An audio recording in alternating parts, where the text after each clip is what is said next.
We do have a super chat question, and it is related to New York City mayor. They're asking me who I'm backing for mayor. I do not know yet. It's ranked choice voting.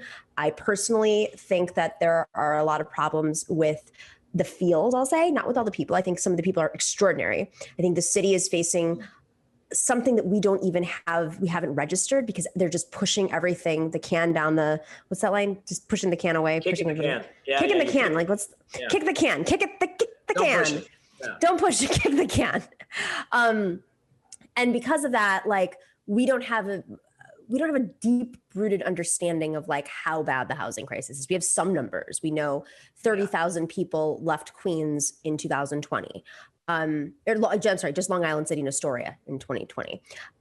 We have some sense of numbers, but we don't have a real sense of like how bad the economy is about to hit. And with that, I do think a little bit of experience matters in understanding bureaucracies. I don't know if the people who are running with experience are the ones that don't feel like would solve this. And that is a reflection also of just like a very weak bench. Like, I will say, speaking about housing and one specific candidate, I just spent a few days in New York and was, in an expensive media market and was inundated with ads for Sean Donovan, who, is the former housing secretary. Yeah. Yeah. In which the only thing he mentions about housing is how big the budget was, during the housing crisis or whatever, not, that he held, not sort of any kind of transformative thing. I mean, look, I think housing is such a crisis, and there's not even like one policy fix for it. It actually is a reprioritization in kind of a major way, right? Of what is the goal of government in housing? Is it to protect? Is it to actually house people? If that's the goal, then we're going about it wrong.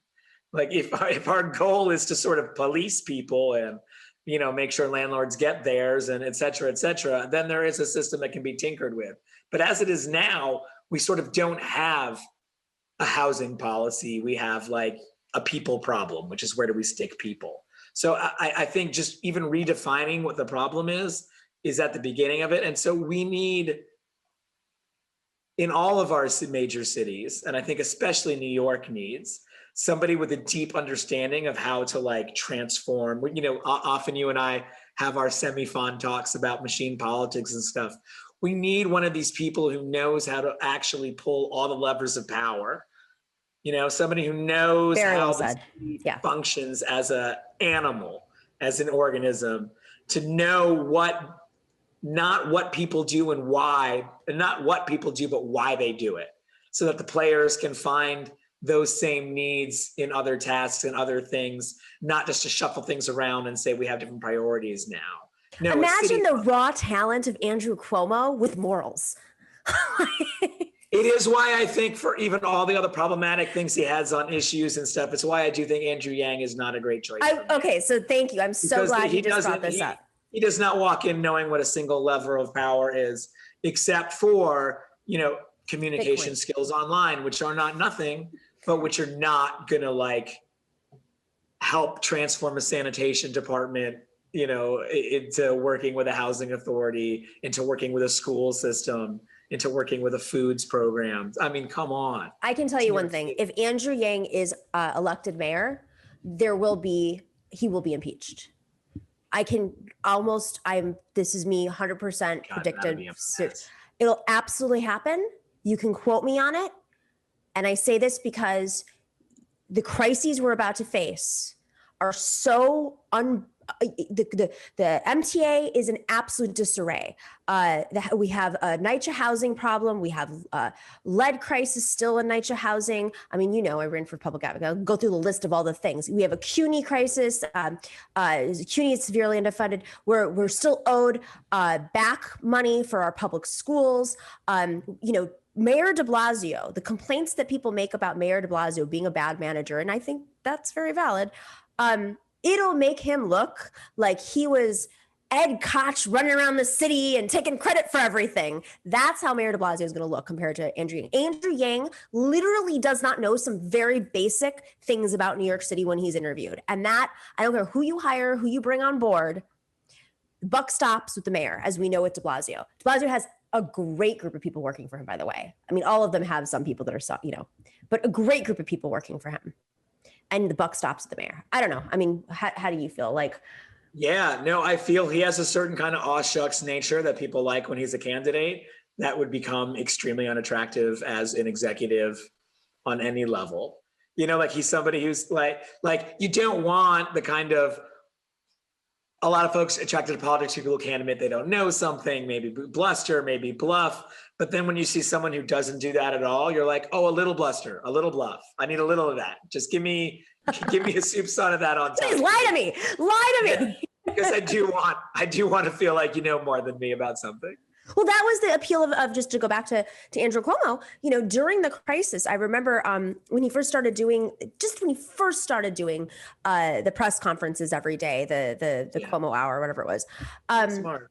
It was very smart. But what I was watching in him is, and I am a huge critic of Andrew Cuomo, as anybody who has watched the show before knows, I was like, I understand what he's doing. He is making people feel like they're in control of the moment.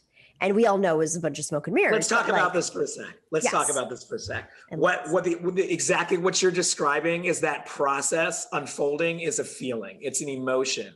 And so even when we talk about political video or filmmaking or any of these things, it's only effective when it surfaces an emotion. So people are like, oh, it must have to be drama and life and death. You're like, no. It can just be somebody baking something correctly, because that's an emotion. And the reason we all watch cop shows and cooking shows is not because we want to learn how to be detectives or cooks. It's because watching competent people do something we don't know how to do better than we think we could do at it is a warm, safe feeling, like sitting in the back of your parents' car while they're driving you home, and and it's raining and you don't know you just know that you're going to get there and it's fine. Like, this is the emotional satisfaction people get.